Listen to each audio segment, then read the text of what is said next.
अब जो है वो हम इफ्यूजन और डिफ्यूजन को डिस्कस करेंगे। ग्राहम्स लॉ ऑफ इफ्यूजन को डिस्कस करना है हमने इस लेक्चर में, और हमने जो है वो इससे लिंक्ड एक न्यूमेरिकल सॉल्व करेंगे and our lecture will be and.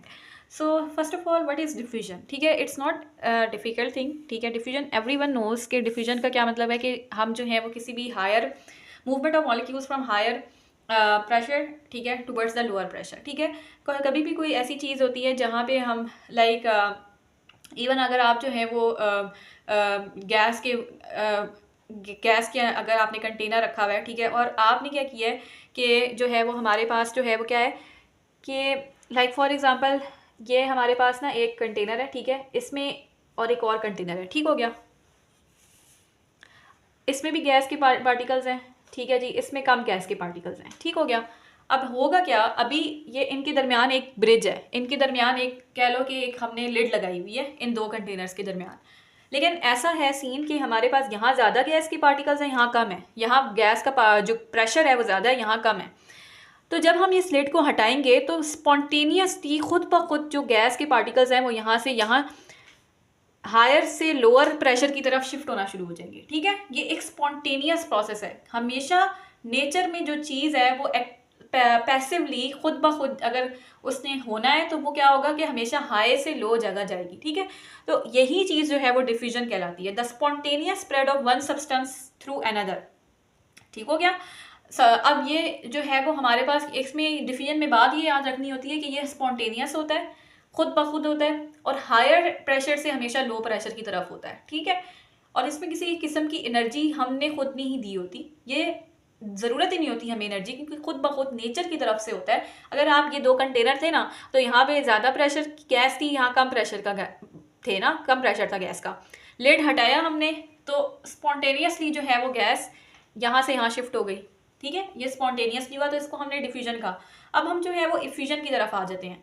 Let suppose अगर हम जो है वो आप इसी एग्जाम्पल को ले सकते हो कि यहाँ पर ना गैस के पार्टिकल्स देखो, जो हमारे पास अभी जो है सिचुएशन टाइम 1 है, टी टाइम 1 है। अच्छा, इसमें क्या है कि गैस के पार्टिकल्स यहाँ ऊपर ज़्यादा है ना, नीचे कम है, और एक बीच में हमने इनके दरमियान एक जो चीज़ एक इनके दरमियान एक जो हर्डल है, उसमें एक जो है वो स्मॉल सा जो है वो गैप है।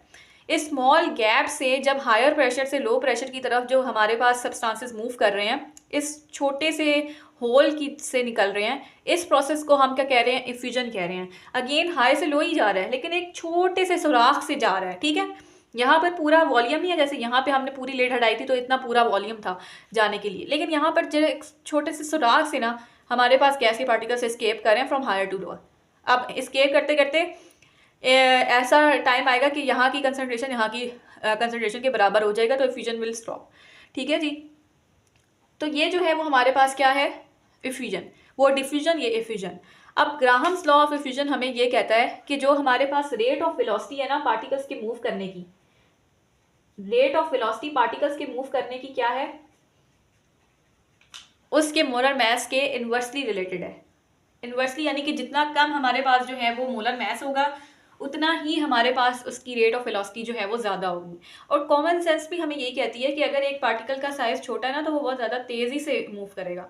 तो यही ग्राम्स लॉ ऑफ इफ्यूजन है हमारे पास। ठीक है, तो grams law of effusion √1/m1 के इक्वल होता है। जब आप इसको सिंप्लीफाई करते हो तो हमारे पास जो इक्वेशन है वो कुछ ऐसी आ जाती है। ठीक है, अगर हम दो जो है वो दो जो है वो गैसेस की बात कर रहे हैं, ठीक हो गया। अच्छा, उसके बाद जो है वो हमने लाइट, अच्छा कह रहे हैं कि lighter gases travel at higher velocity than heavier gases and as a result they diffuse at higher rate. तो यही बात चल रही है। ठीक है, अच्छा, अब हम इस रेट ऑफ इफ्यूजन को हम इस तरह से भी लिख सकते हैं, amount of volume of a gas over time. तो एक एक्सप्रेशन जो है वो ये भी आती है हमारे पास। ठीक है, तो ये बात आपको पता होनी चाहिए। आगे जो है वो हम न्यूमेरिकल सॉल्व करते हैं। अच्छा जी, न्यूमेरिकल हमें क्या कहता है, न्यूमेरिकल हमसे ये डिमांड करता है कि oxygen molecules travels, wait let me zoom in, okay ji.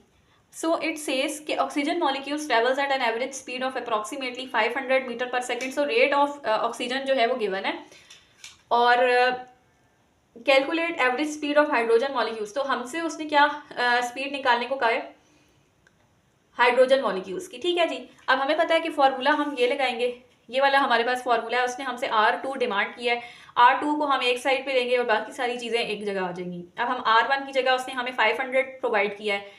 M1 क्या है हमारे पास, अच्छा मोलर मास ऑक्सीजन का ऑलमोस्ट 32 होता है, हाइड्रोजन का क्या होगा 2 होगा, वैल्यू पुट करेंगे। अच्छा 32/2 जब हम सॉल्व करते हैं तो 16 आता है, 16 का अंडर रूट जो है वो 4 होता है, ये याद रखना है। 16 का अंडर रूट जो है वो 4 है, 4 को 500 से जब हम मल्टीप्लाई करेंगे तो आंसर जो है वो हमारे पास आ जाएगा 2000 मीटर पर सेकेंड। ठीक है जी, तो यहाँ तक जो है वो इफ्यूजन, डिफ्यूजन और इसका न्यूमेरिकल था। नेक्स्ट बातें हम बाद में करते हैं।